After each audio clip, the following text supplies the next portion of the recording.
It's September 3rd, 2019, and I'm your host, Brooks Melchior. It's Sports by Brooks on Fancred. It's exciting. You probably never heard my voice. You've probably never seen me more than just my, one-dimensional photo on the computer. But now you're about to find out that there's another dimension to me. I can do more, and I have done more. And that's what this is all about on Fancred. They are facilitating it. And I want to thank everybody there, including my producer, Cam, who's in Boston today. But we're going to be here every single weekday, noontime, Eastern time. And the plan is we're going to be going 2 hours or so in that neighborhood. And I'm just going to let it go. We're going to do a lot of what we did in the first iteration. Well, I shouldn't say that because we've broken a bunch of stories on Sports by Brooks 2.0, if you will. So we're going to be doing a lot of the same stuff. And what I want you to do is download the app. Well, if you're watching, you probably already have, but get somebody to download it. And I'll be in your pocket, right? And you end up going to Wendy's for lunch, whatever it is, and you're fiddling around with your phone and you have all those stupid apps on your phone, right? Why haven't I gotten rid of it, uninstalled it? Well, this is the app that you're actually going to tap into every single day. Oh my God, I forgot Brooks was on. Let's go. I just have to listen to it. It's such a comfortable thing. That's what's going to happen because of the people at Fancred. We're going to do this. The whole key, the only way I wanted to do this was to do it every day. And there's a lot of reasons for that. And I'm going to talk about that. So let's nail down what I'm going to be talking about over the next 2 hours. This is sort of a special show because obviously it's the first one and you probably don't know a lot about me. You may have read some things about me, heard some things about me, but I'm here to set the record straight. And here's the thing. I'm going to be very, very clear in what I'm saying to people, at least about my own situation, right? What I've been doing, what I'm going to be doing, what I've got going on behind the scenes as well. So we're going to be talking about all of that on this show. Coming up at the top of the hour at 1 o'clock Eastern time, we're going to talk to a senior reporter for Law 360, and he is covering what, for my money, is the biggest story in sports in 2019 if one thing happens, and that is the California legislature, the California Assembly, votes to pass a law in the state of California that would allow NCAA athletes to benefit financially from their likeness, from their name. That may not sound like a lot, but it's a game changer because you've got Stanford, Cal, UCLA, USC. They're going to be able to use that as a lure to athletes. That could be a game changer for the Pac-12. Now, what I want to know is there's going to be a vote, whether or not we're going to get a law, a vote on the bill. It could come as early as this week. So what I want to find out from this senior reporter from Law 360, his name is Zach Zager, what's going on? Is this thing going to pass? Is it going to be close? And a little bit of the background, just so we kind of have an idea what's going to happen. So we're going to talk to him. And the reason that we're going to have him on right now is what I just said. This is the biggest story. This is bigger than any NFL story because if NCAA, college football, college basketball players start getting paid, hello, that's huge. That's a game. That's going to change everything. That will change our culture in a sense. And we'll go down that road if it happens. But I want to clarify why I'm doing Sports by Brooks on Fancred. What is this? First off, I was contacted about a month and a half ago by Fancred, and the vision inside that company is unbelievable to see what I've done on my website, what I've done with my social media, and the fact that I do what no one else does. That's the most overrated statement you can think of, right? That I do. And I mean, that's a cliche, but I actually deliver. I'm doing it right now on my current website. And if you go back to Sports by Brooks 1.0, there was always something going on our website. It's going to be the same thing here. There's always going to be something, whatever it is, weird, crazy, stupid, all that stuff. Are we going to cover the big events? Yes, we're going to talk about those things, but we're going to look at them from a different angle. So that's the whole point of what we're doing here is when you tune in, when you pull up that app, you're going to get something from me about a person, a place, or a thing that you probably know about. But what you're going to find out from this show is going to change your opinion of it completely.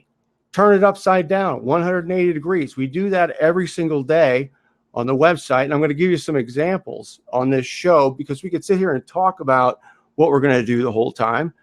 That's totally worthless. Mm-hmm. So, but getting back to why I'm doing it, one of the number one, it's like two reasons. The first reason is I'm a talk show host. I've been a talk show host for about 20, 25 years for Fox Sports, ESPN, Entercom, you name it. And you didn't know that, right? You know me from my online presence. So it's, Jesus Christ, is it way overdue that I do a podcast? What the hell? So we're going to have a podcast eventually. That's coming. But this is even better because not only do we have the live video component going, but we have the ability to bring you up on video on the same screen. This is proprietary. You can't do it anywhere else. This was a big lure for me. So you could just be sitting there waiting for your venti and Starbucks, looking at your phone, and next thing you know, I say something that gets you going, or you have a thought, maybe I'm forgetting something, or whatever it is, or a question, you're right there. It's not just like a scratchy phone call. You know, it's going to be like you're a guest because we're going to have guests on every day with the video and all that. This is the only place that happens. So I'm really excited about getting the chance to do that. And so one of the big reasons why I'm doing it is I really want to do it, man. I there was times where I wasn't sure if I wanted to, but now I'm totally committed. The other big reason, and this is a really big one, is and it really hit me when I started to tweet again after I came back from working on film projects, TV projects that are indeed coming to fruition, I might add. But when I came back off that hiatus, I immediately thought to myself, if I was going to be on Twitter, if I was going to restart the website, well, I've got to watch ESPN. I've got to watch Fox Sports. I've got to watch FS1.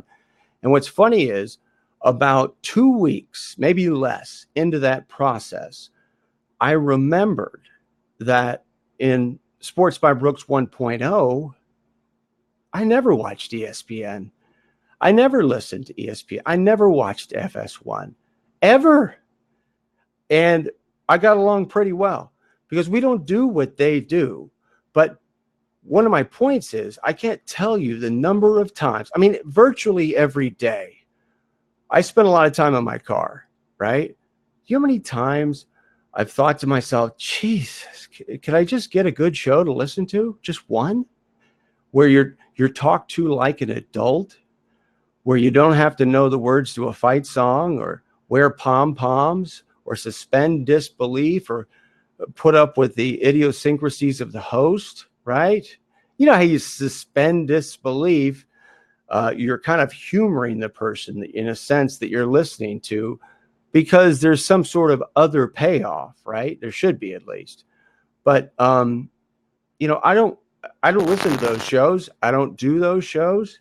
And I don't do those shows. I'm going to be looking at your comments, by the way, down here too. Brooks is back. Yeah, Jeff just said, Brooks is back. He's a real. Exactly.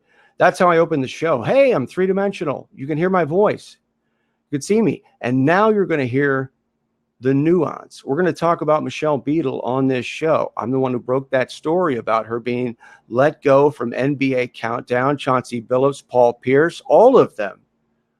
Well, I continue to hear things about Michelle Beadle, where she may end up. So we're going to talk about that. That's coming up later on in the show. But right now we're focusing on me because this is a special show. This is the very first one. So I don't know about you. I already said it. Man, there's nothing. There's nothing to watch. You've got all this staged debate. You've got people screaming at you. You've got these theatrics. And you look, I mean, you got to be a drone to watch it, but there are a lot of drones out there. I mean, when I'm sitting there watching a show like First Take, let's say, I'm watching it with somebody else who I know, whatever. I mean, you have to be, they're like mesmerized watching that show. I don't know how you're able to get into it knowing, well, how inconsequential it is. And I mean, because they're talking about things that you already know, right? They're no more informed than you are. Sometimes they're less informed. And then they're going through all these histrionics and verbal gymnastics. It's hysterical. So I sometimes, guys, I feel like I'm on an island. I'm like the only person in the world who loves sports. I was in front of the TV for the last 5 days in hog heaven watching college football. One of the things I love about college football, particularly, forget the top 25 scores. I want to see how Kansas is doing, right? I want to see how Colorado's doing. I just eat that up. I love it. It's the Wild West of big-time sports, college football. So it's in my veins. I've been doing this in the media for about, I mean, I don't even know how long, 30 years, and done just about every job you can have, including television on KMBC4 and Fox 11 in Los Angeles. So, man, I got to turn that off. I think I've got my mail up. See if I can get that to go down.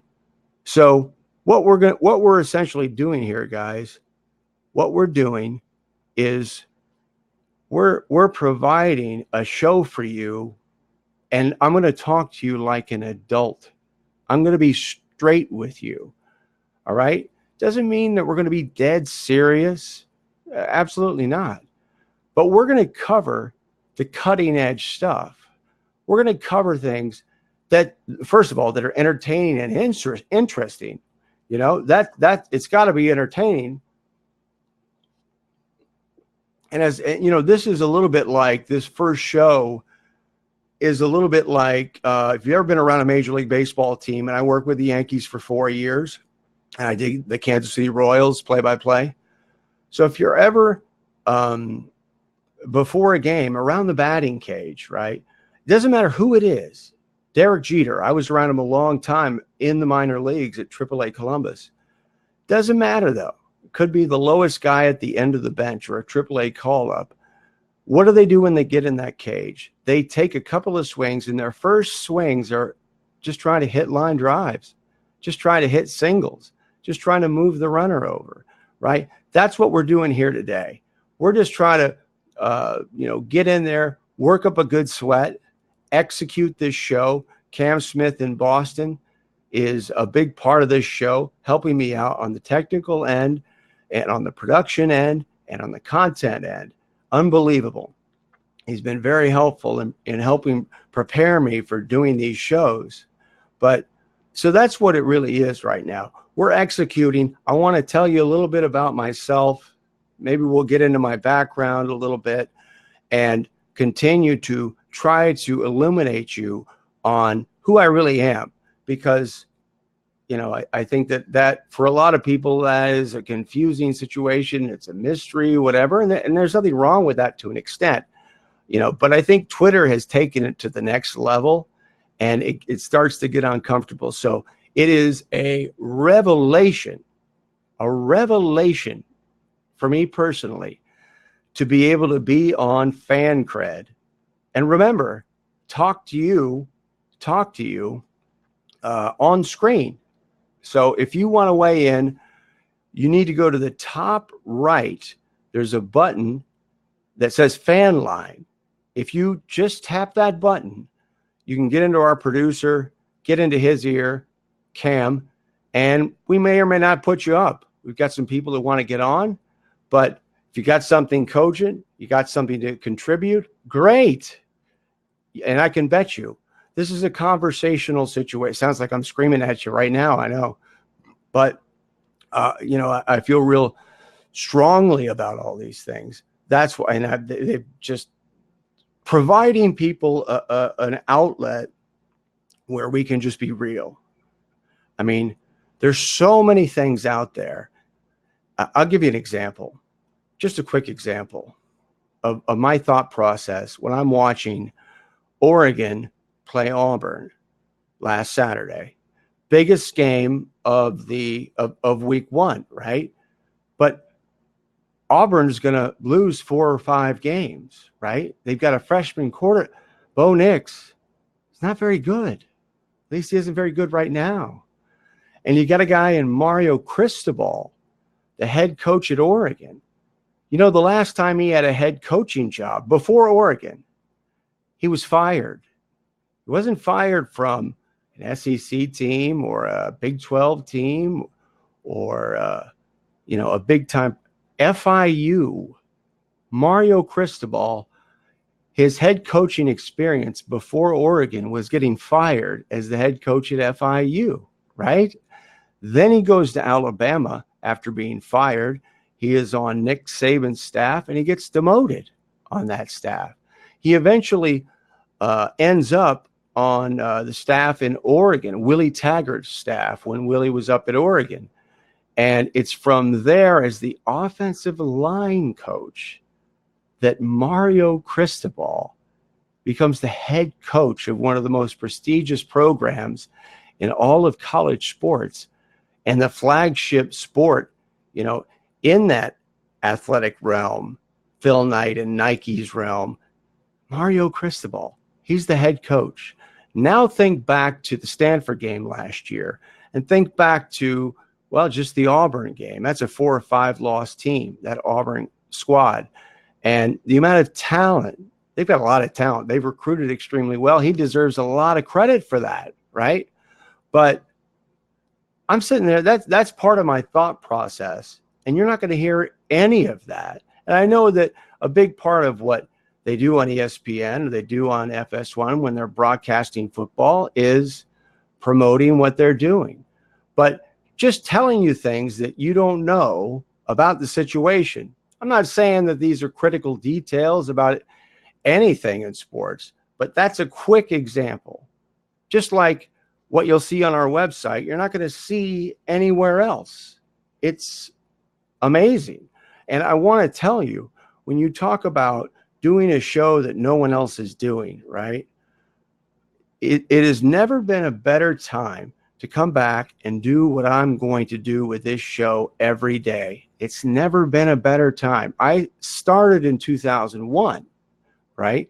Not a lot going on in 2001 on the internet in terms of sports media. And of course, with Sports by Brooks, I've spawned the sports blog industry. You could certainly make the argument, or at least I was part of that vanguard, right? But when you think of today and what's going on today, it's really not all that different. It isn't. You've got, a lot of websites, blogs, sports blogs particularly, and some of the writers on them do great work. But a lot of it is just bloodless aggregation, cutting and pasting. And I remember thinking to myself, and Cam, our producer, can speak to this because he used to be a writer on Sports by Brooks. But I can tell you my thought process. This is just how I'm wired. You can tell. It's like, wow, Brooks is really excited about doing. No, this is how I am. This is my personality. This is how you're able to do a website. One person starts a website and it becomes, a big thing nationally. You have to have that energy. That's crucial. That's key. But you have to have a thought process. Like today, I wanted to really get in here. I wanted to execute the show. I wanted to make sure I'm on the same page technically with everybody. Get used to staring into a little yellow light for a couple of hours, which is fine, but just get used to doing it again. And we're going to have some stories that we're going to tell you about, we're going to cover. But after today, when I, think about this show, I don't think about a pre-produced or a planned element that we're going to do on the show. I really don't want to plan a whole lot, because we're trying every second that we're on, we want to make this as compelling as possible. And media is extremely fluid. How many times you've been on Twitter or TweetDeck, or you're just watching ESPN and you'll see something, right? Something amusing, something interesting, entertaining. Those things move at 1,000,000 miles an hour. And our goal is to capture the most compelling of those things and throw them at you on your lunch break. When you're at Shake Shack, you've got us in your pocket. Oh, I got to get Brooks on. I missed the show. These shows are going to be archived on Fancred. So keep that in mind. And eventually, as I said before, we'll have a podcast element to what we're doing. So that's my mentality. It's not Phil. It's not, well, we had all the games yesterday, so let's just run through the games. That's death. That's what I'm not. That's probably what you're not listening to, right? So I think if you're watching this, you're probably already on the same page. I want to read a couple of comments from some people. Like I said, first show, execution, trying to figure this out. We actually have a lot of comments. And I want to thank Carl. Hey, Brooks, good to see you, man. Matthew in the comments. No NCAA championship games in California if the law that we just talked about passes. And that might scare people away from voting for it.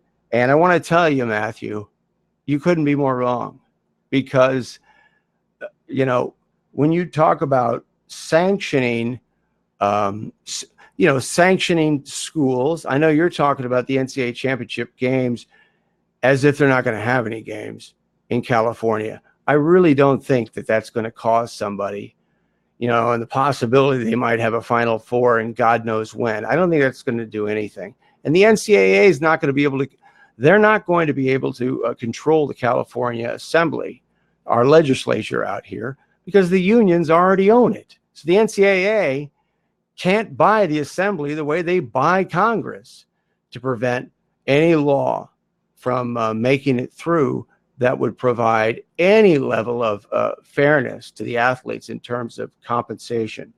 Let's see. Jeff, first take is a horrible way to raise the blood pressure. If you're desperate for bad health, just binge donuts. Yeah, donuts are probably, well, I should know. I eat them all the time. Donuts are probably healthier than first take, at least for your mental health. Let's see. Matthew also has a comment here. Bo Nix is definitely going to be a good player, but the Auburn defense, figuring it out was also huge. The adjustments, I agree. Gerardo in the comments. Mario Cristobal, he's saying, Gerardo in the comments. Mario Cristobal sounds like an ideal candidate for the Tennessee Volunteers. It's a very good point. Tennessee losing, and perhaps the biggest loss, the biggest upset in the history of that program, the worst loss for Tennessee against Georgia State. Georgia State last year, in case you're unaware, won one game in the Sun Belt, right? And they won one game against an FCS team, Kennesaw State, in which they had to frantically come back. And this is the same Georgia State team that beat Big Bad Tennessee, Big Orange. I mean, Rocky Top has hit rock bottom. I mean, that's a cliche, but it applies here. And that's something we're going to talk about. In particular, we're going to talk about the Pac-12. So that's going to be an eventual thing. But I want to get to, before we go any further, I want to get to Michelle Beadle and talk a little bit about her situation. If you remember last June, I broke the story that Michelle Beadle, Chauncey Billups, Paul Pierce are not going to be back next year. And at the time, a lot of people questioned that story. Well, it's since come out that she's not going to be back, even though she tweeted that she was going to be back, saying to everybody, hey, I'll see you next year on Countdown. Well, it didn't work out that way. I don't wish her any ill will at all. But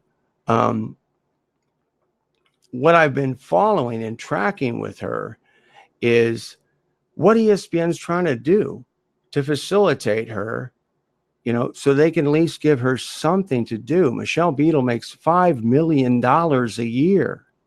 And that's a big part of this situation. That's why they're still looking for a place to put her. And from what I've heard just in the last week, I reported a while ago she may end up on ABC, but now I'm hearing that she may end up being on shoulder programming involving the NBA, not NBA Countdown. That's going to be hosted by Rachel Nichols and Maria Taylor, something I also reported 2 months before everybody else on the website, right? No, what I'm hearing is Michelle Beadle will be involved in some sort of shoulder programming that has to do with the NBA, and that's going to be on, obviously, ESPN. The other possibility for her is she ends up at ABC if they're able to find a vehicle or an opportunity for her. And then you have a third possibility, which is golden handcuffs. But because she makes so much money, I think it's going to be a situation where they have her doing something. And I think she's a good enough soldier that she'll go along with that. Now, her being replaced at NBA Countdown, I want to say this because this is what I love about this nuance. We're going to be able to come on and we're going to be able to give you more to the story, right? And the key is to read between the lines, the nuance of all of this. And as far as Michelle Beadle is concerned, being let go from NBA Countdown, that was just, from what I've been told by sources at ESPN, that was really as much a function of Rachel Nichols being available, Maria Taylor also possibly being available, which she ended up being. So they were in place to be able to come in and do a great job on NBA Countdown. Maria Taylor, you saw her at the NBA draft. You saw her, she's everywhere, but she's always on the sidelines, always doing interviews. And so she's a perfect person to slide into that role. You've also got Rachel Nichols. I talked to somebody yesterday from ESPN, and they were talking about working with Rachel Nichols. And they were saying she's the ultimate teammate. So when you come on the set, she automatically, and if you watch NBA Jump, you know this, she automatically tees it up for you, throws you a batting practice fastball right down the middle of the plate, tries to set up what you're best at, and then also sell you. That was the word this person used. She sells you the minute you're on the set. So Rachel Nichols is this beloved team player. And she's also a hustler who breaks stories.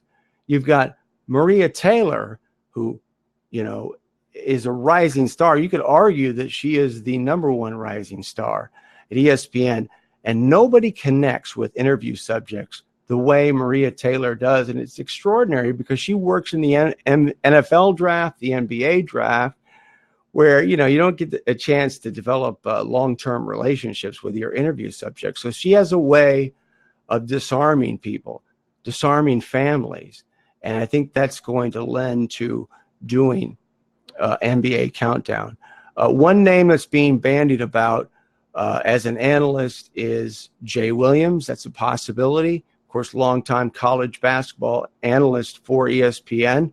And I'm going to continue to follow that story. So that's something that's not out there. Nobody knows about that. It hasn't been reported. Andrew Marchand's done a great job. Richard Deitch has done a great job. Ben Strauss has done a good job on all these things. But when it comes to reporting the inanimate documented facts, no speculation, that's what we're aiming for when we do break stories. And that's exactly what happens. So you were rewarded if you went to Sports by Brooks, or you have been. And I invite you to go there right now, because we have a 6-part series on the college admissions scandal. And this is all stuff you're not going to read in the New York Times or the Boston Globe. Isn't it spooky? I sound like I'm a conspiracy guy. Oh, yeah, you're not going to read it. And, it's like weird. You got to kind of catch yourself when you say that. But it's the truth. And I've been doing that the whole time, And for whatever reason, and I know what the reason is, for whatever reason, for whatever reason, I'm just looking at comments over there. I've lost my train of thought now. What was I just thinking about? Let me think. We're talking about Rick Singer. The stories, right? I mean, Joe Montana, Nick Montana, you look at them and they're in a video with Rick Singer in Hawaii, right? In Maui. Let me repeat that.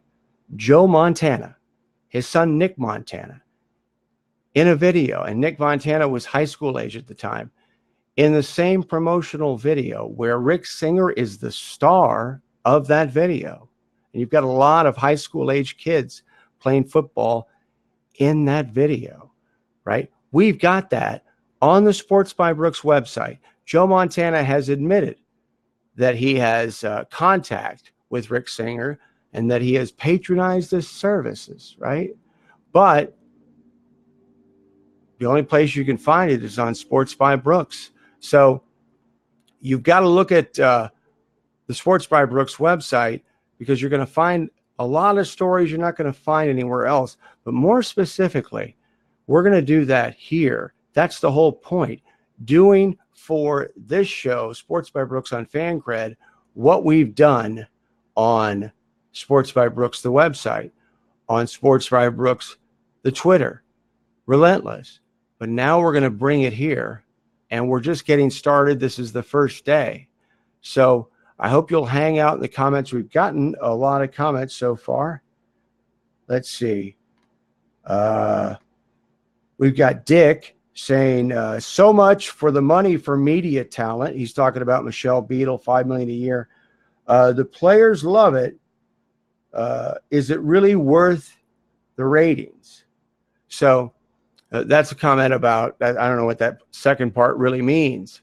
But so I want to get back to Rick Singer, because this is a story that we're going to be following involving that college admissions scandal and Pat Hayden, the former athletic director at USC, of course, longtime Notre Dame announcer, former NFL quarterback with the Rams and at USC. And basically, he is a sainted, well, maybe not a sainted figure anymore at USC, especially after a scandal in which we found out he stole money from a scholarship fund, right? But Pat Hayden, there's a big article by Joel Rubin in the Los Angeles Times, and that came out a couple of days ago. We're going to try to track down Mr. Rubin and talk to him about that story, the direct contact that Pat Hayden had with Rick Singer, meetings, right, as the plot thickens. But if you go on our website, you're going to find a testimonial from Phil Mickelson to Rick Singer, in which he thanks the college admissions kingpin for helping get his daughter into Brown, and how surprised she was in the testimonial, right, about Phil Mickelson and the college admissions scandal kingpin, Rick Singer, right? We've got that on the website. We've got on the website an article from a starting kicker for Arizona last year and previously a starting kicker for Cal. Another testimonial to Rick Singer. So when I'm talking about these things, they just kind of fly out into the ether, right? Dust in the wind. Well, they're not dust in the wind. Because if the FBI, if the United States Department of Justice tells us This is a really important case. We're spending millions of dollars prosecuting it. Obviously, it's a high-profile case everywhere, right? What's going on with the sports celebrities as part of this story? We have smoking guns on my website all over the place. And if I can find it, there's a lot of people that could find that stuff. But nobody seems to be interested in finding out that Rick Barnes, head basketball coach at Tennessee, is involved with Rick Singer, or was involved with Rick Singer, in placing a student at the University of Texas who would not have otherwise qualified as a basketball manager. He helped to facilitate that through a contact through Rick Singer. Rick Singer, I want you to know, this is really important. This college admission scandal kingpin, this guy, Rick Singer, this guy, when I tell you he's intertwined with college sports at the highest level, not the fake athlete level, at the highest level, I have a lot of the proof. I have a lot of the evidence. A lot of it has to do with funneling money through fake charities. But Rick Singer is intertwined with AAU basketball, or was, of course, now he's in prison. But he was heavily involved in AAU basketball. And if you know anything about college basketball, that is college basketball, because the shoe companies run the AAU teams. I mean, LeBron James from Cleveland, but he played his AAU basketball over in Oakland, right? The guy who was funding that team in Oakland was a client of Rick Singer, and Singer helped his son get into the University of Texas. That's who I was talking about, the manager of the basketball team. We broke that story, that this Silicon Valley investor, Christopher Shape, we broke the story that he was involved in this, and he was let go from his job, from his firm, which is a major venture capital legacy firm in Silicon Valley. He was let go the next day, right? Now, TechCrunch, they pick up the story and they credit us for the story, of course. We have photos. We have inanimate documented proof from the University of Texas website, all kinds of stuff. This is all Rick Singer scandal stuff. But somehow, nobody finds out about it, right? That's the beauty of what we're doing. Now you know where to go. Now you know who to carry around in your pocket. You do it on your phone. And you can come in here and have a conversation with me on camera, on your own screen. You can pull yourself up and we'll talk about some of these topics and subjects. So eventually, and by the way, I'm looking in the comments, and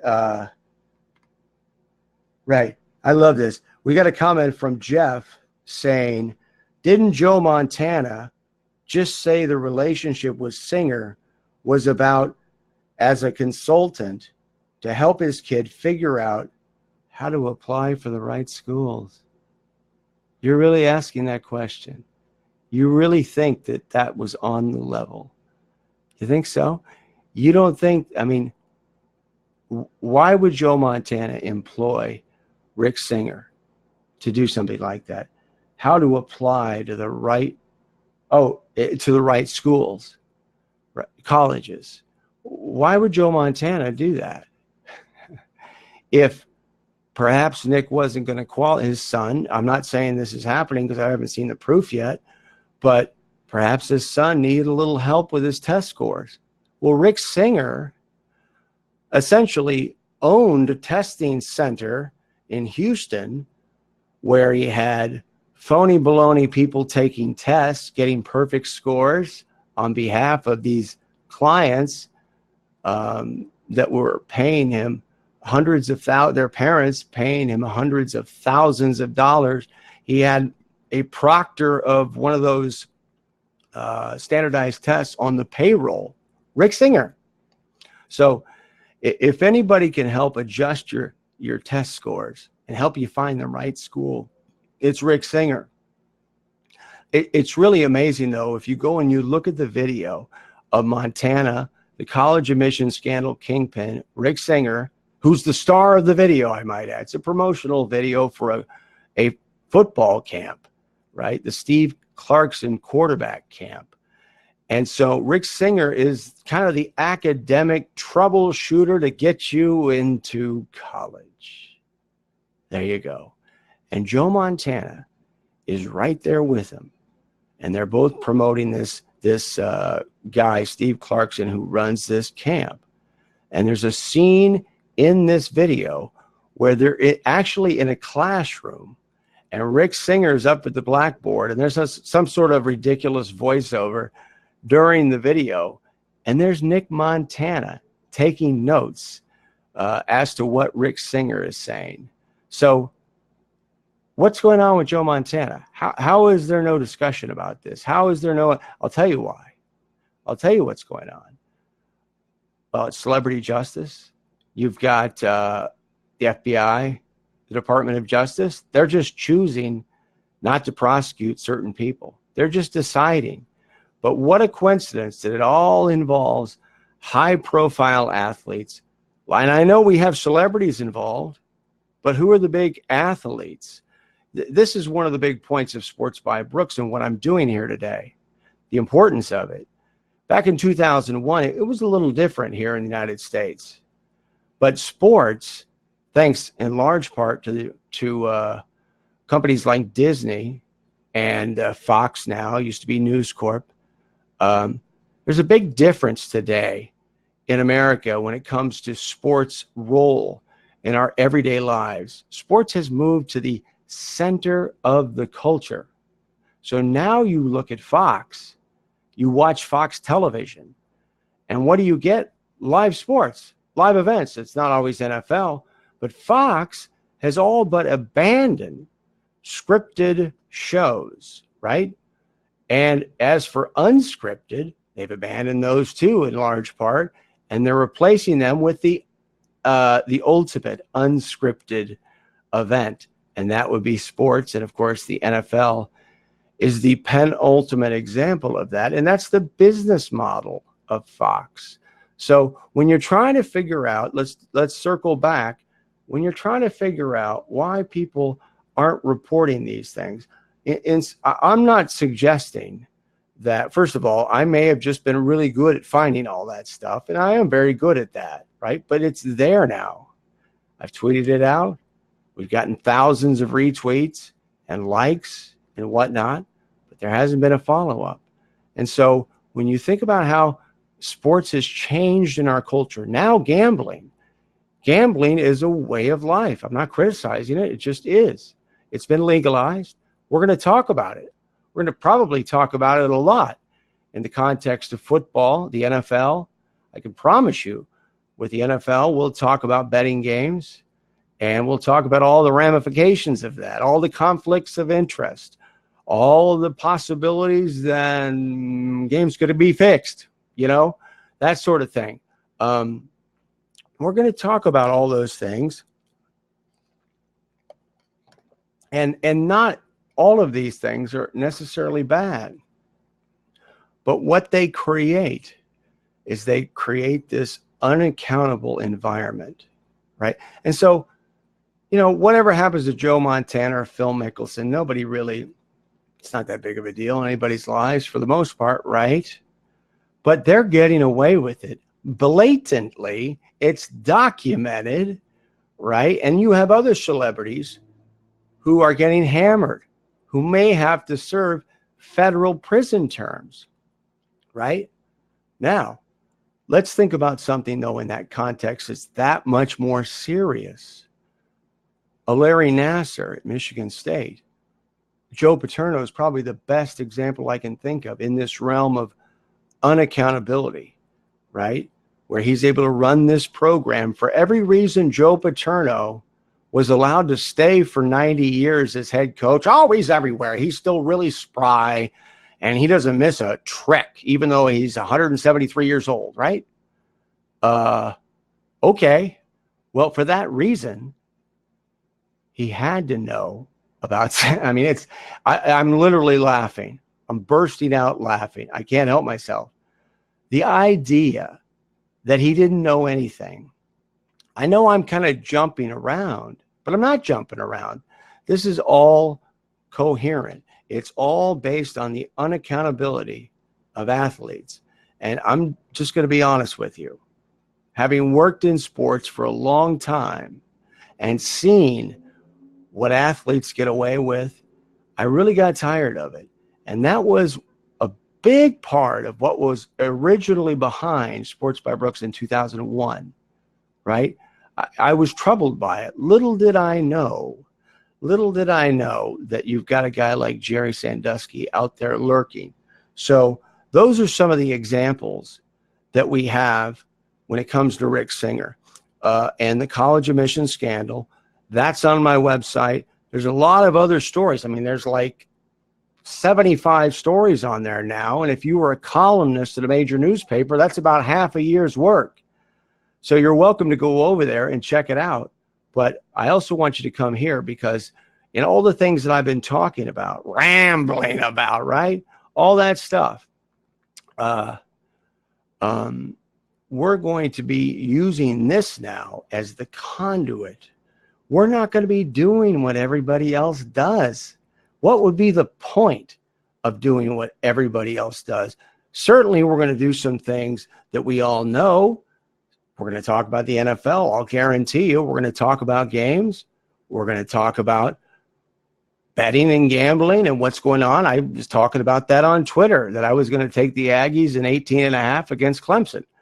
Yesterday on Twitter, I think that's pretty good value. So we're going to talk about that for fun. Not everything's going to be serious. Not everything's going to be investigative. And not everything's going to be breaking news. I'm just giving you examples of why it's worth your time to come in here. Can you imagine listening to this stuff, all of these revelations, none of what you knew about, none of the, I would like to think that you're over at Sports by Brooks now, like flipping through, where's that I mean, it's content. That's what makes ESPN go. That's what FS1, it's all content, right? So, but we're going to do things that you're not going to hear anywhere else. And I was telling you about it a second ago, and I'm going to tell you about another story as an example of what I mean. Jeffrey Epstein, the deceased sex offender, right? Well, he has a direct connection to Ohio State football. Direct connection to Ohio State football. That is, he wrote a check for $2.5 million, Jeffrey Epstein, to name the Ohio State football facility where all of the football players and coaches spend 99% of their football lives on campus, right? With the key cards and students can't get in. That facility, for an ungodly sum of money, it was built. All private donors, right? Well, Les Wexner's name is on that building. And when you talk about the financial services that Jeffrey Epstein provided out there, it's generally accepted now that he actually only had one client when it came to advising or investing for that client, and that would be Leslie Wexner, the founder of The Limited, the founder of Victoria's Secret, had a, dare I say, intimate connection, to Jeffrey Epstein, disavowed, of course, by now, but so close to the family was Epstein that he actually, when you talk about when they named the building after Les Wexner, and I'll tell you a little bit about him in a second, specifically as it pertains to Ohio State, but Epstein actually gave that $2.5 million check, or it was the whole donation was engineered by Les Wexner's young wife, Abigail. Well, maybe not that young, but she's on the board of trustees at Ohio State, Abigail Wexner. But she was part of that situation, along with one of Les Wexner's sons. And the fact that the facility was named after him, right? That was actually a birthday present. So it was essentially a $2.5 million birthday present that Jeffrey Epstein provided Les Wexner. Who's Les Wexner? I just told you, founder of Victoria's Secret. He's worth approximately $6.7 billion, right?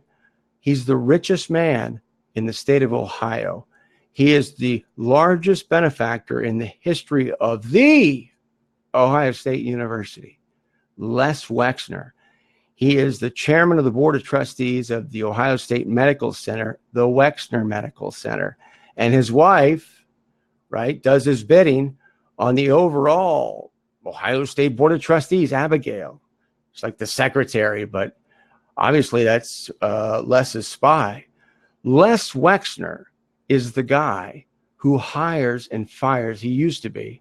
He's got on an age now. This last hire, I can tell you the Ryan Day hire, he didn't make, but he made the Urban Meyer hire, and he fired Jim Tressel, and he hired Jim Tressel, and he fired John Cooper.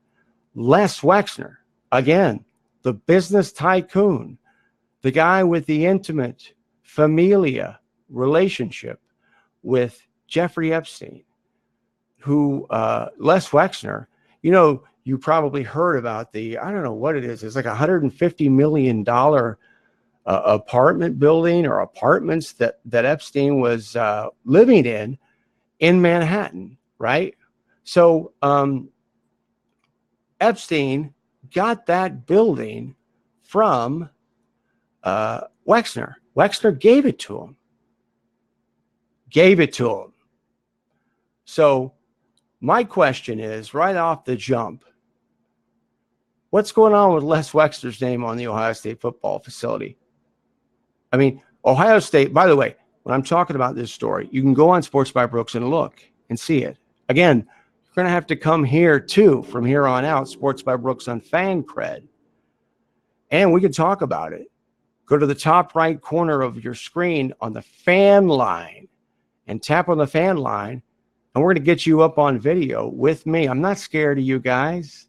Feel free to come in here. This is a conversational situation. It's like everybody's sitting around the room in somebody's basement. We're all sitting around in beanbags, right? Every day. And we're just going to chill. But the Les Wexner thing is important, not just because of the name on the facility, but his overall influence. And speaking of being unaccountable, right? No one is more unaccountable than Les Wexner. What I was going to say about, before I lost my train of thought, what I was going to say earlier was, understand what I'm telling you, okay, about the number one benefactor. He's still alive. He's alive and kicking. I don't think he's as active as he used to be. But the number one benefactor in the history of the Ohio State University, the richest man in the state of Ohio, right, Les Wexner, does all of these things I'm talking about with the coaches, and that's never been reported. I'm the only person, but I've confirmed it. I know it's true. Also, when it comes to those checks, that check for the facility, when it comes to that, Ohio State has put something on their website admitting this connection with Epstein and their number one benefactor, football benefactor, the guy who handles guys like Urban Meyer, hired him, Les Wexner, that guy. They have put a post on the Ohio State website admitting that Epstein did this, and they even posted the canceled checks, the canceled check of Epstein that he wrote to the university in order to get Les Wexner, his dear friend's name on the football facility. So that's to Ohio State's credit. That's extremely rare. But it reminds me a little bit of the Joe Paterno situation at Penn State. How is it that Joe Paterno, his name is still on the library at Penn State? Penn State was a child hunting preserve under Joe Paterno. That's a fact.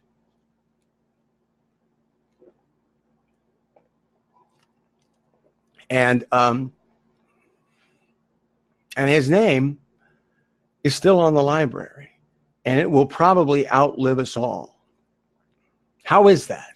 How does that happen? Well, his wife, whatever, his sons, Jay,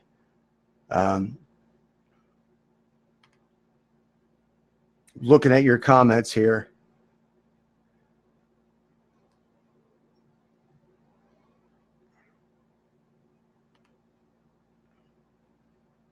Interesting comment from Barr, and that is, what are the realistic odds that games are getting fixed in the NFL right now? Did you watch the Saints playoff game? You tell me. Talk about the elephant in the room. If we're going to have legalized gambling, it's going to be a way of life. You can't have that kind of stuff. But it's somewhat troubling to me that in some ways, I'm happy that gambling is being legalized now, and it's being regulated, and it's being taxed, and it's being controlled. Fine. It's not that big of a deal. I'll lay a wager down once in a while. That's what, let's face it. When you're watching a lot of games, that's why you watch a game, right? But when that play involving the Saints in the playoffs, the non-pass interference call that wasn't made, honest to God, think back to your football watching life, your whole life watching football, right? That is, at the very least, the most, let's say, notorious but memorable play in your mind, right? Think about this. I mean, you might remember your favorite team's touchdowns and Super Bowls and all that stuff. You might remember, and you'll never forget that play. Never. Because it was an outlier. And I can still picture where I was when I watched it. And I can still picture myself thinking about, okay, are we going to replay this, or what can we do with this? And obviously there was nothing you could do at the time. The NFL, in its infinitely reactionary way, has decided to try to regulate those situations that'll probably lengthen. Playoff games, Jesus, they're interminable now because you're demanding replay on every other play, especially as you get towards the end of the fourth quarter. Seems like it, at least. But so that's an area it's just troubling, because to me, I'm somebody, you know who I am? As I'm trying to explain all these stories to you, if you're becoming aware of me for the first time, right? It's got to be a weird experience to listen to this and hear all these stories, and you're like, what the hell? What's going on, right? You know what I am? I'm the kid in the classroom in 5th grade, and I always felt like, to get attention as when I was a little kid, I always would try to come up with, it was kind of a miniature Sports by Brooks, right? I would take current events as a child, and I would go into school, and I can picture it to this day, back in Kansas City. And I can remember telling people, these facts about events or people, places, and things. I was doing it back then, and you can tell it's in my blood. But I just remember the reaction of the kids, and that reaction was, so,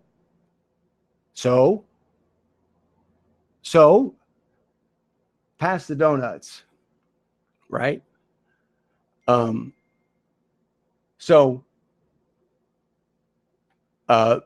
Just looking over at the stuff, we'll be a little more seamless as we go along.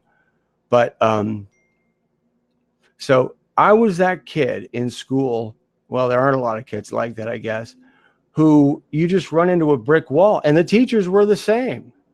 But for some reason, what I do resonates to the extent that we're here, and we're going to do this every day, and we have a voice.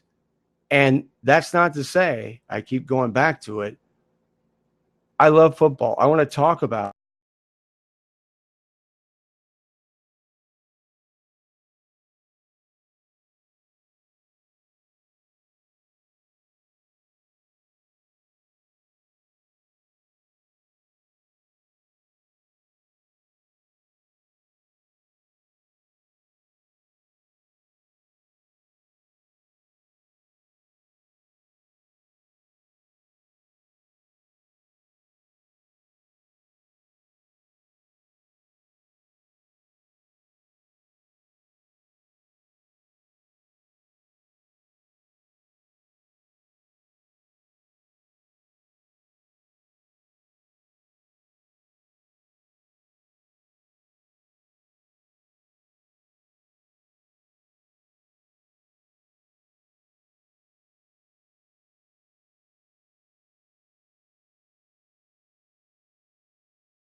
All right, we're back.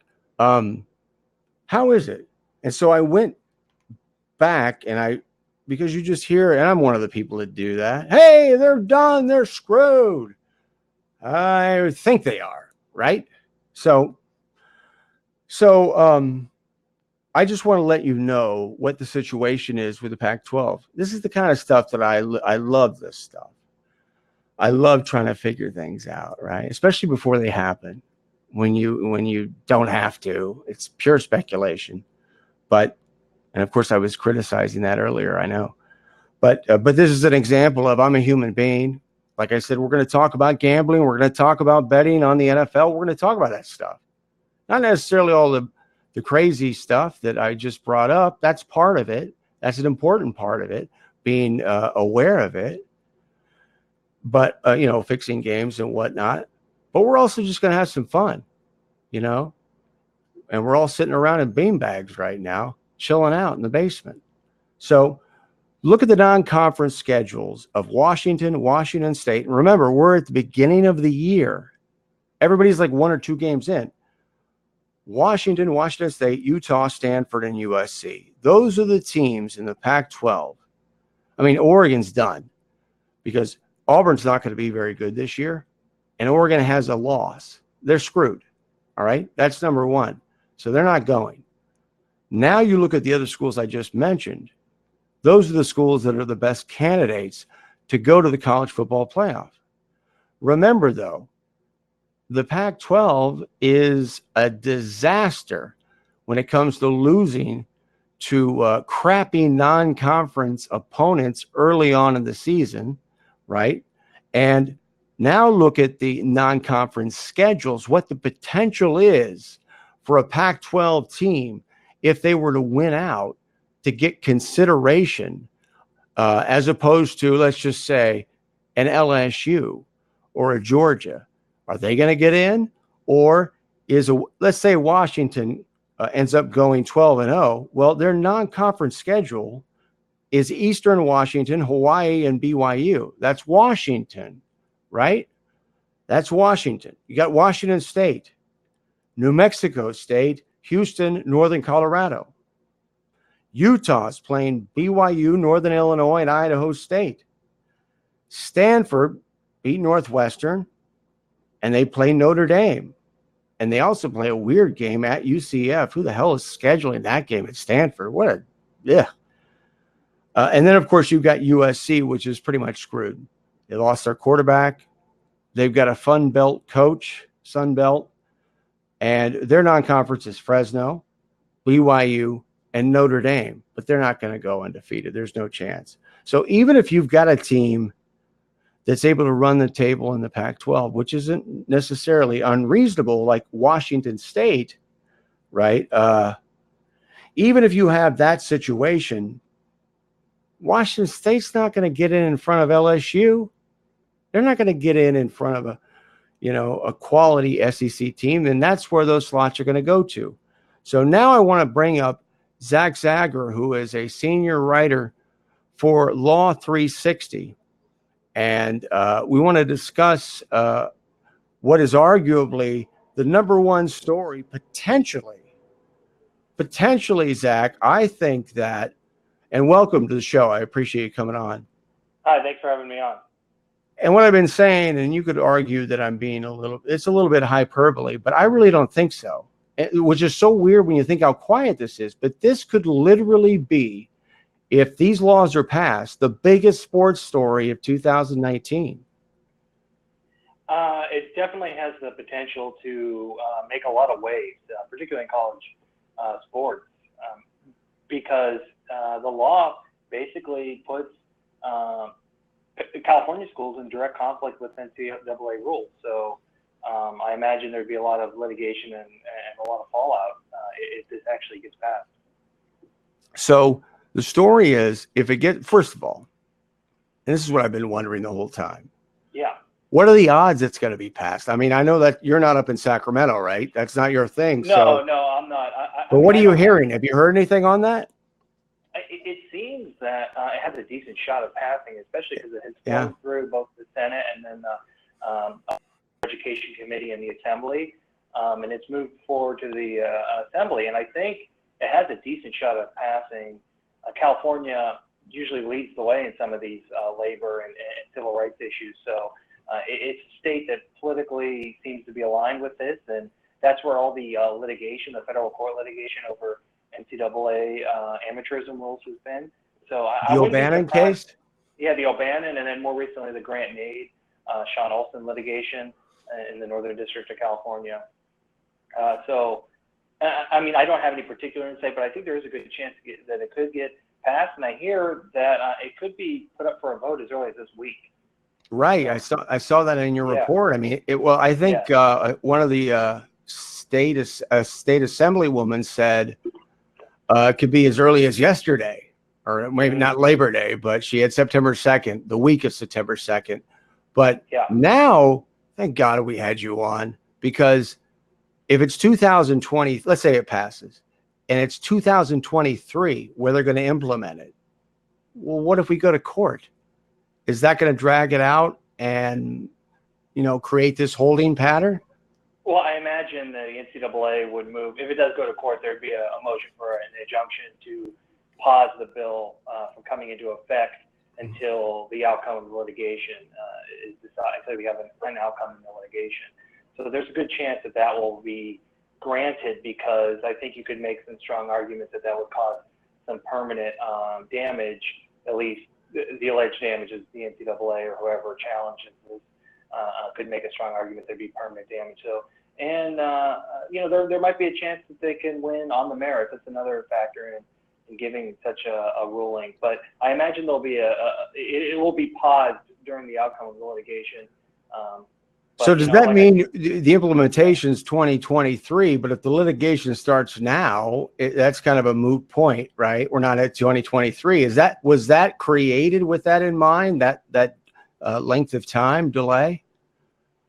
It's hard to say. I imagine it's just created to give the California schools time to get ready for this to happen.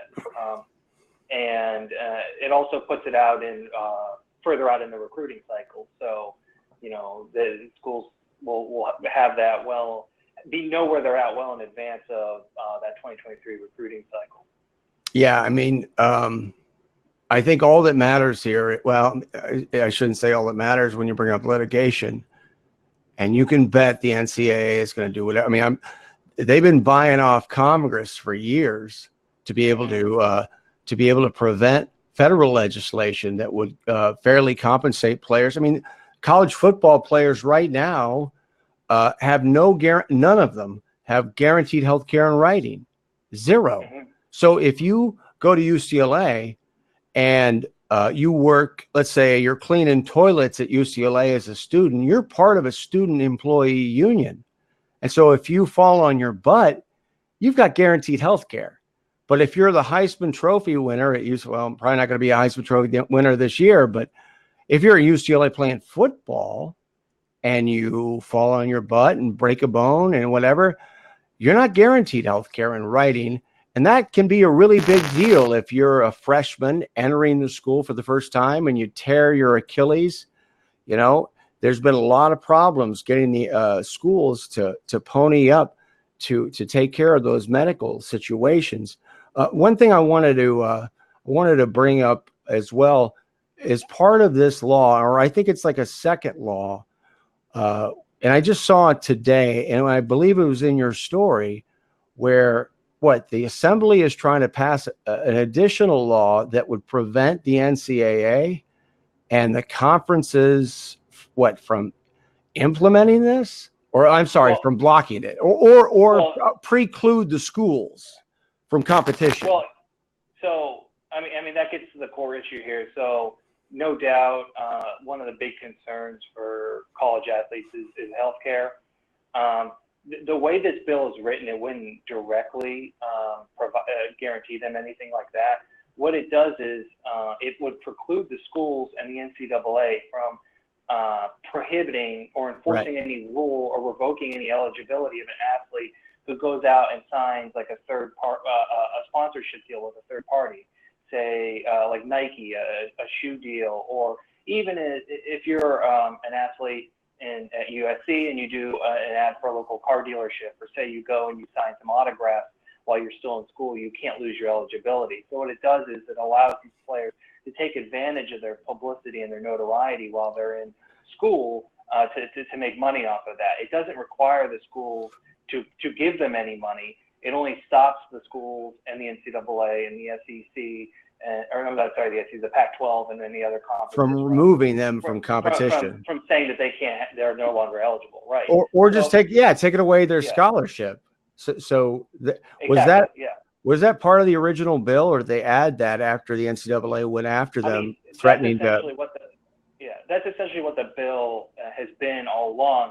I think what I was referring to is that this is common in any bicameral legislature where there's a House and Assembly, or even in Congress with the House of Representatives and the Senate. Once the bill goes through one House and then it goes to the next House, sometimes some changes or amendments are made to the bill. There were some minor changes here, and there was an additional section pertaining to community colleges or junior colleges added in the Senate here, in the Assembly. So the Senate would have to just approve those changes for the bill to become fully final. So it's kind of a winding path where it goes through one House, goes to the other, and then has to go back to the other House for final approval. But that could all take place relatively quickly over this course of this legislative session. We're talking with Zach Zager of Law360.com, and he has been covering these bills as they go through the California Assembly.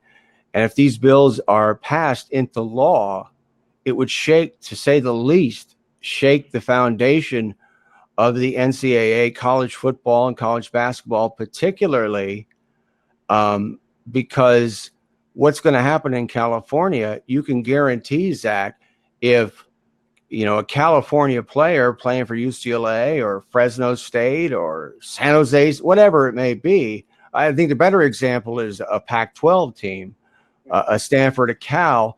They're recruiting against an Alabama or a Texas, and you would think that those state legislatures are going to mobilize. And now we've got a slippery slope, and that's going to happen fast. You're exactly right, because if it did go into effect, it would give schools in California somewhat of an advantage, because those players that go to the USC or UCLA would be able to sign these third-party sponsorship and endorsement deals and really make a lot more money, especially in big cities like Los Angeles or San Francisco, the schools that are located there. I think one thing that's really interesting about this bill is that we've seen all the litigation over amateurism and whether that's an antitrust violation and whether or not athletes should be paid to play. I think all along a middle ground has existed, and that's what this bill really tries to tap into, which is allowing the athletes to make money off of their publicity and their popularity as a college athlete while they're still in school, arguably at the height of the popularity for many of these athletes who aren't necessarily going to go on to become an NBA or NFL stars, but are really huge stars now while they're in college. And it's a middle ground because it's not necessarily pay for play it's not the school giving a wage to the student athletes, but it's a way for the student athletes to monetize their popularity. And I mean, you look at a Zion Williamson. I mean, you're talking about hundreds of millions of dollars potentially. Why wouldn't Nike just go ahead and do, or he's with Jordan Brand, why wouldn't they just do it when he's at Duke? And so now you're dealing with that. And so to me, the elephant in the room is the shoe companies, but primarily in basketball, where they really have undue influence. Essentially, these schools are vessels, extensions of these shoe companies, the apparel companies like Nike and Adidas. We've learned that from federal court proceedings in the last few years, right? Under Armour. And so, I mean, they're so intertwined in why players go to schools that they go to. And then you think back to what Rich Paul, the agent, did recently, where he took a player who did not want to go to college, and I think he got him an internship at one of the big shoe companies, got paid $1 million to wait to go to the NBA. So but the last thing I want to ask you about it as a law guy, I mean, what's your gut feeling on, I think this is going to pass. I really do. But what's your gut feeling on the legal ramifications of it? I know we've talked about it already, but do you think this is something the NCAA can stop legally? Well, the NCAA has reportedly threatened to preclude or shut out the California schools from NCAA championships. But that's a joke. Yeah. I mean, that's unreal. That's a starting point, but that's an absolute joke. That's not going to happen. Some of that is maybe a little posturing and trying to curry favor with or at least scare the legislators in California. I think what's most likely to happen is if this does pass, is the NCAA is going to have to look at their rules and maybe create some kind of caveat where California is allowed to move forward, because I imagine there will be litigation that ensues. But I mean, we hear this a lot where you can't have these disparities between states, and the NCAA is a national organization, and how can it have one rule apply in California and not in others? But plenty of other companies outside of sports deal with varying state laws. I mean, California already has a higher minimum wage than other states and then the federal. But we're talking about a competitive environment here. We're talking about the whole state of Alabama is geared. I mean, they have criminalized the state of Alabama. The state has criminalized NCAA violations, right? As a the ultimate deterrent. That's what you're talking about when you're dealing with the southern states, and maybe in Ohio with Ohio State, Texas, whatever it is. I have to believe that they are going to be lightning fast, because, as we said before, I mean, first of all, you look at UCLA, that's a prime time college basketball program. It hasn't been in recent years, but this could be a bonanza in getting UCLA and the Pac-12 back on its feet competitively. I just think that it's unimaginable that we would go forward for more. I mean, I can't even imagine one season or recruiting cycle where you would have the ability of Pac-12 schools or California schools, those recruits, those players, to benefit from their likenesses. And that's not happening somewhere else. I mean, that's Armageddon. And now here's the thing. If they legalize it everywhere, it's still it's Armageddon too, right? For the NCAA. Well, I wouldn't say it's Armageddon. I think, like I said before, this is what a lot of people pointed out as being a middle ground between an outright pay-to-play system and good point, what they have now. So I don't think it would be Armageddon, even if it was a national thing. I mean, one could say these athletes are already sponsoring companies. Like everyone knows Zion Williamson was wearing Nike shoes while he was at Duke. I mean, and Nike's all over the college uniforms, Under Armour, Adidas, same thing. They're on television. And the conferences make millions of dollars selling these athletes' performances and showing their likeness on TV. So I mean, one could say they're already being used in this manner I don't know how much would change other than it would allow athletes to be paid. They would be more professional in the sense you might see them on TV, you might see them in commercials, you might see them on billboards. But I don't think it would be Armageddon for the NCAA system entirely. At least it wouldn't be as big of a shakeup as if the NCAA was forced to allow schools to just outright pay players, which you could see, some players making huge sums that rival professional players in the NFL and the NBA. So I think that would have more of a shakeup than what this is, and this is more of a middle ground. But you're right. If California does move forward, there's going to be a lot of pressure in states like Alabama, Pennsylvania, New York, whatever, that have major NCAA programs that are going to be at a recruiting disadvantage. I mean, people say it's an inevitability that they're going to get paid, they're going to be compensated, they're going to get health care in writing. But, I think this is a small little story. Of course, it's not a small story, and that's why we're talking to Zach Zager about it from law360.com. Last question for you, Zach. Yeah. And that is, let's say they pass it. What do you think the NCAA's first move? What's the first legal move here to employ? The NCAA would likely try to push out the California schools through their own and say that they're no longer eligible. You really think they would do that? Legally, this is how I would see it playing out. That would happen, and the schools would then sue to say that they're allowed to compete, or the NCAA would file a lawsuit. Either way, I think the schools in California have some decent legal arguments to make under both antitrust law or maybe some common law, good faith and fair dealing arguments, where they're saying that how can they be excluded from this organization by just complying with their own state's law? And so I imagine there would be some legal fallout. Or if the NCAA sees the writing on the wall, another likely outcome is that they could just try to maybe allow this kind of activity. They've already formed a working group to study.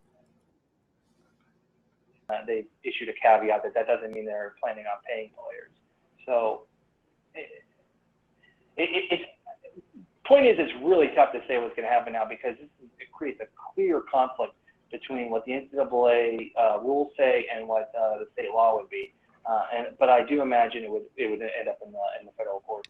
Interesting, Zach. I really appreciate it, and thanks for adding into this. And really, I think when you bring in the legal aspect, you bring in the litigation, that's a reality check, and we wouldn't have had that without you coming on. So I appreciate it. Thanks for joining us. Yeah, no problem. Anytime. That's Zach Zager of law360.com. And he wrote an article today about a couple of different bills that are traveling rapidly, and I mean rapidly, through the California Assembly. It looks like they're probably going to pass. And if they do, that would allow for California athletes at universities to benefit financially from their likenesses, from their name and whatnot. And if that happens, all hell is going to break loose, I think, within the state of California. And I think more importantly, outside the state of California. And so what Zach did, if it does pass, he came in, he's a guy on the legal side, and said, pump the brakes, slow down, because the NCAA is going to pull out every trick in the book. I personally think the idea that they're going to bar California schools from competition is absurd. And in the case of football, the NCAA, the dirty little secret here is the NCAA has no authority over college football. It has very, very selective authority when it benefits the schools. But I'll give you a case in point. This is just kind of a symbolic iconography example. If you look at the college football playoff and you take a look at the trophy, there's no NCAA logo on it. Take a look at the college football playoff fields. There's no NCAA logo. Keep looking, because you can go around the country to every major college football stadium and you're not going to find an NCAA logo. You're not going to find one on the helmet. Once upon a time there was, but not anymore. Well, what happened?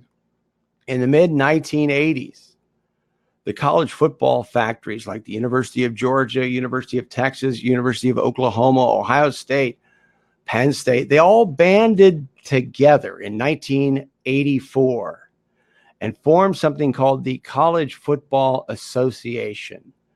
And they took the NCAA, the football factories, they took the NCAA to court because they were tired of the NCAA limiting the number of college football games that were on television. That was solely the domain of the NCAA. In Kansas City, Walter Byers, the man who really created the NCAA that we have today. Well, not that we have today. He was actually somewhat independent. Obviously, that was the result. That's why we had that lawsuit. So what ends up happening is the college football factories end up winning a lawsuit against the NCAA.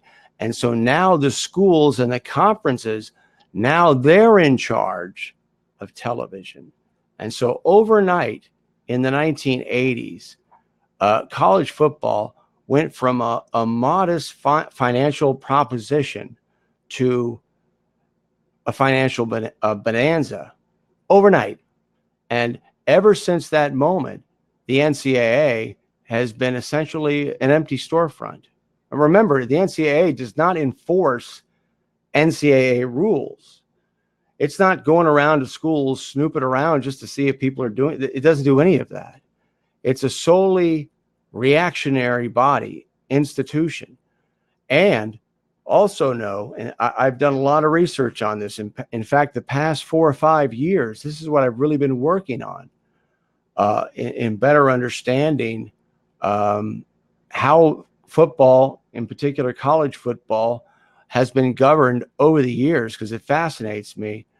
But if you go back, to the founding of the game, of football in America in the 1880s, you won't find a single scandal, whether it involves rules violations or not, involving a college football program that was, and I'm talking about a big scandal, not these phony baloney slap on the wrist where they self-report it just to keep up appearances with their in-house compliance departments.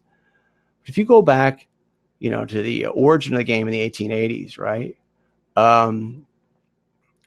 You're not going to find a single scandal that was either reported or initiated, the investigation that is, by a school. It's all third parties. And I should say, by a school or the NCAA. The NCAA didn't come into effect until the 1950s. But since the 1950s, right, the NCAA has never completely been out front in breaking a scandal to the public, right? Detecting it, going through the whole nine. In every single case, there's either been a whistleblower, a third party outside the NCAA or the schools, or the media. So what does that say about college football today, right? The NCAA has absolutely no authority over college football, except when it's convenient. It keeps up appearances. And the critical role that the NCAA plays is to create this phony baloney pretense to prevent the players from being fairly compensated and get guaranteed health care in writing, right? So when you think about, and I was just thinking about Zach, listening to him talk about the amount of money that could be involved in this situation with the California Assembly allowing college football players and basketball players to benefit financially from their likenesses, right? When you think about the amount of money that college football makes in particular, it's second only in revenue. It's ahead of Major League Baseball. It's ahead of the NBA. College football, it's second only to the NFL. So exactly where does that money go? Well, much of it goes into recruiting facilities or facilities that are, the football facility, but what they really are kind of architectural baubles to try, shiny objects to try to lure young men from around the country to come to a school, to attend that school and play football there. So, and you may have seen some of these videos on Twitter or online. Some of these, I mean, Oregon wrote the book on it, right? Try to lure athletes. Well, why are they doing that? Because there's so much money to be made. Now, here's the thing. Before the mid-'80s, before that lawsuit, when the college football schools and the conferences took over, you know, now the networks, they negotiate with the conferences. They don't negotiate with the NCAA. Now, in basketball, the NCAA is in complete command. You notice I didn't mention basketball. It's 180 degrees. And one of the reasons why the NCAA is so interested in this case in California is that it would profoundly impact college basketball because of, you know, what I just mentioned is Zion Williamson. You know, what's stopping Zion Williamson when he's going to Duke from signing a 9-figure deal while he's still there? You know, you can't, I mean, I guess you can do anything, but you can't really reconcile not paying the players, compensating the players, making sure they can get a second opinion if they have an injury, things like that. You can't really reconcile that when you have players making, in Zion Williamson's case, ultimately hundreds of millions of dollars while he's still in college. That's what that law would enable. If Zion, let's say Zion Williamson was didn't exist right now, but the same guy showed up at UCLA in 2024 with this law in effect, and now you've got a California situation, right? It's inclusive to California. So what are you saying if you're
so what I'm really interested in ultimately in this story, going through the machinations of it, is the impact it could have overall on the college game.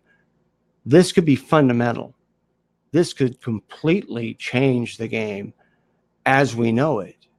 And one could argue that if they're able to, I mean, I know what Zach was saying from law360.com. He was saying, man, maybe it's a happy medium. Maybe they can stave off having to pay the players a little longer if they can benefit from their likenesses and their names. But I mean, there's going to be so many ridiculous situations in basketball with the one and done situation that this can't stand. I mean, especially when it's limited to California. What I was going to say a second ago is don't underestimate the speed that these laws could be passed. When I say speed, I'm talking about one day. They could ram it through there, and you can bet the legislatures in Alabama, they've got their binoculars out checking out Sacramento. So that is an important story that only right here we're going to follow. I'm sure people are going to write about it. You know, that's fine. That's cool, but we're actually going to pursue it. And this is an example, this being the first show, just being a little philosophical here. This is an example of what we're going to be doing, right? Things that really do matter and that we're ahead of the curve on. And we plan to have guests all the time. It's not that the guests aren't going to drive the show, but obviously Zach really enhanced our understanding of that. So one thing I haven't talked about, and we have just about another 15 minutes or so here on Sports by Brooks on Fancred, our first ever show. We'll be back tomorrow at noon Eastern time every single day, Monday through Friday. And so far, so good. But I'm in Los Angeles, and talk about a nadir, right? With Chip Kelly and Clay Helton. It doesn't get any worse. And in the case of UCLA, in case you're wondering what the hell's going on, Chip Kelly no longer is innovative in what he's doing. He's no longer, I know I haven't, by the way, Cam is our producer. And checking out your notes here. Thanks for all the help during the interview as well. I really appreciate that. But so what I wanted to talk briefly about, as we have a little time here, is Los Angeles, and this happens to include the Rams and the Chargers now too. But Los Angeles has a reputation of not being a football town. A lot of people consider it not to be a sports town, right? And really, there's no coherent city here. It's a collection of very large communities. The Valley, for instance, here in LA, that would be like the 6th largest city in the country if it was incorporated as a city.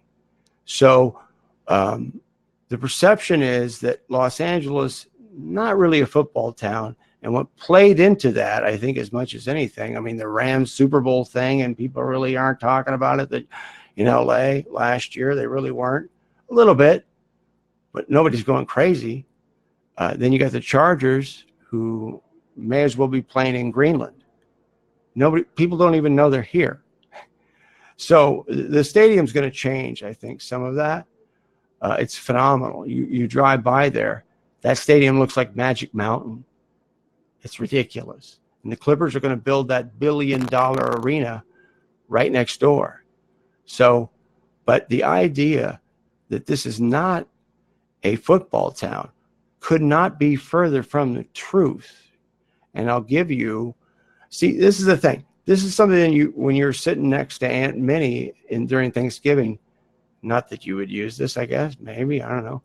But you could drop a little knowledge on your relatives or your buddy at the tavern or the bar, whatever it is. You just file this away. But think about this. USC and UCLA and the stadiums that they play in, right? When we didn't have a team here in Los Angeles, right? If you wanted to get a team in Los Angeles, well, you're going to have to play in one of those stadiums for a couple of years. And it's remarkable how difficult it was for outside NFL teams to be able to firm up a deal with USC or UCLA. Those schools had, especially USC, had no interest in the past when we didn't have an NFL team. A big reason was the major schools, right, were blocking the ability the NFL had to play at the Coliseum and to play at the Rose Bowl. And the Rose Bowl is a total disaster if you've ever been to a game there. But so now let's think about this. I mean, when you talk about football, all right, in the United States, before 1950, there was no college football. Nobody used the term before 1950. They used the term football because college football was football. You know, the Green Bay Packers, Green Bay may as well have been on the moon as far as people who lived outside an NFL city in the United States were concerned. And that was a lot of people, because there weren't a lot of NFL franchises for a long time. And in fact, you go back to 1950, I think is a good cutoff date. And there was to be a football Hall of Fame built in Rutgers, at Rutgers University, where the very first football game was played in 1869. And the plan was, in that football Hall of Fame, no pro artifacts, right? This is a Hall of Fame. No professional player inductees.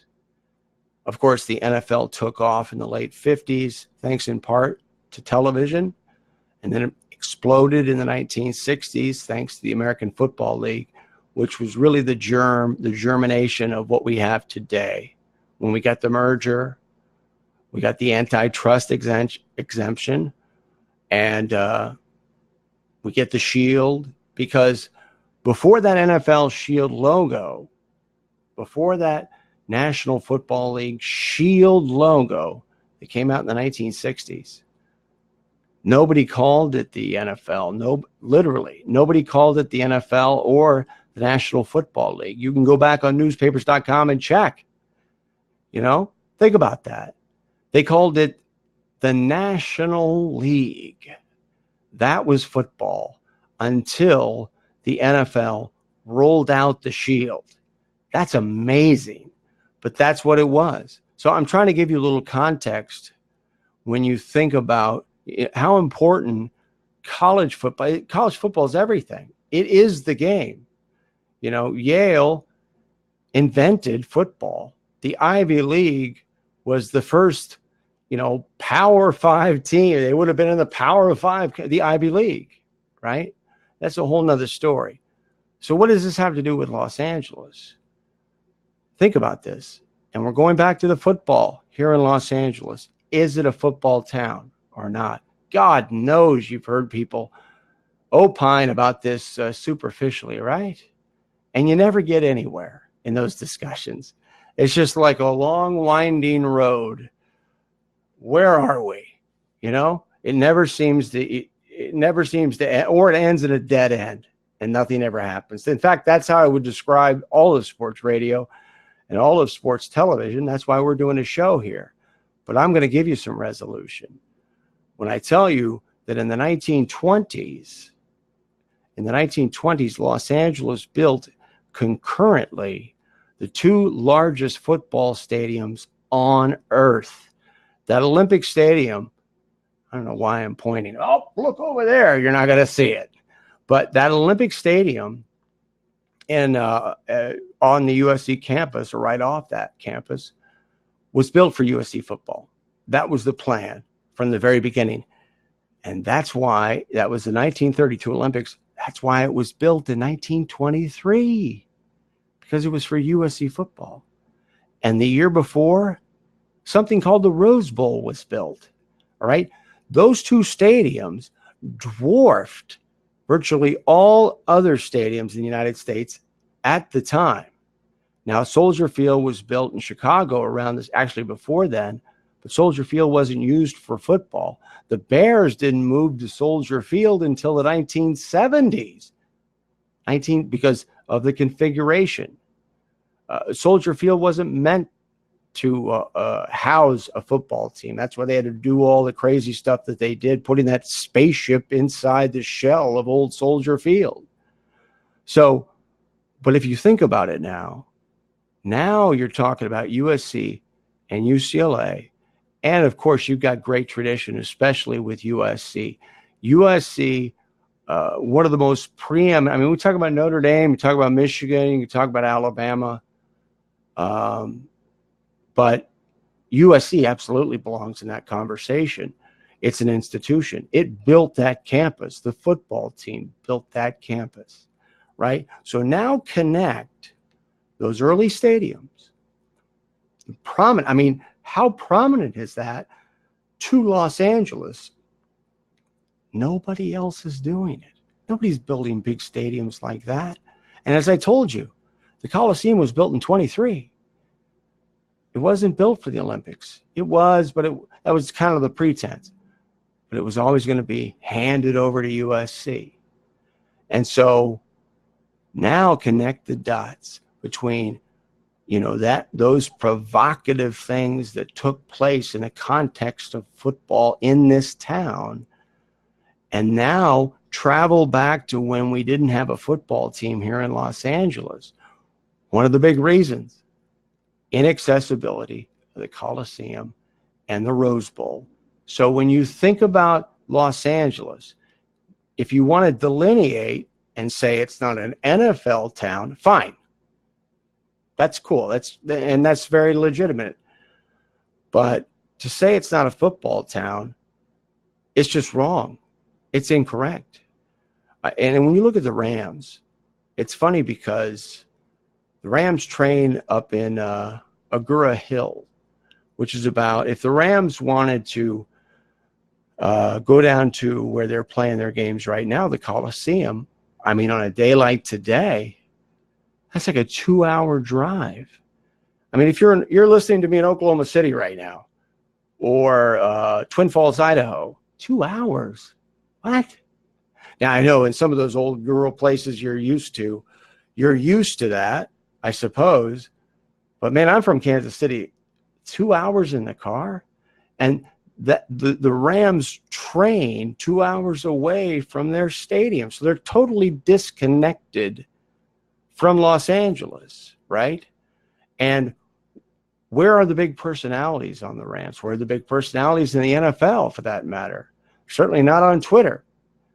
At least if they're going to be positive. There's some exceptions, but you look at the biggest stars in the NFL, you're not talking about what we have in the NBA. That's a whole nother phenomenon. But when you think about those NBA players, what do we have in Los Angeles now? We're entering a golden age in basketball, it appears, with the Clippers getting what they're getting. But when you have that kind of celebrity status in social media, and the media is certainly a function of that, it's understandable why people would say Los Angeles is a Lakers town or it's a basketball town, right? That's fine. It's not a basketball town. It's a football town at its core. And I just gave you the facts.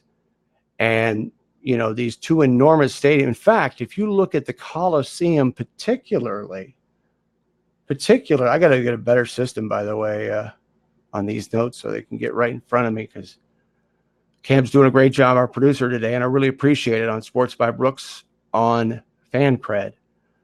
But if you just look at the Coliseum, for instance, it is I'm trying to think how to describe it.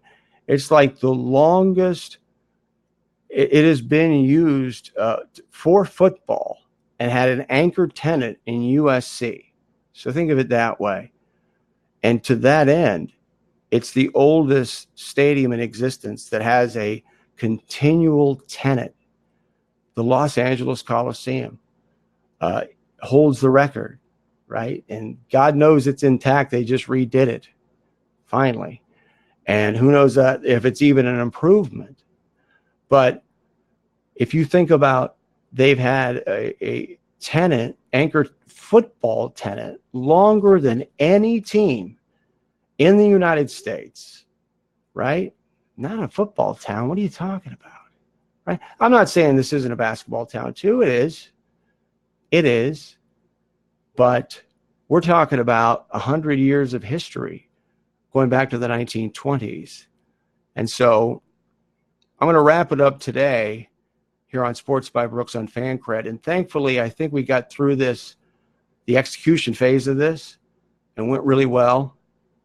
And I got to wax philosophic on some things, need to drill down on some other things, miss some things. It's going to be a work in progress. It's going to take time, but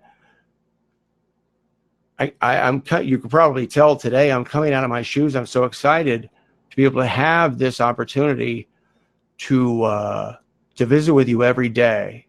And I know we missed Cam. I know you had some people up, some fans to join me on the broadcast. And of course, I start talking, and that's on me. So we're going to get the fan line going.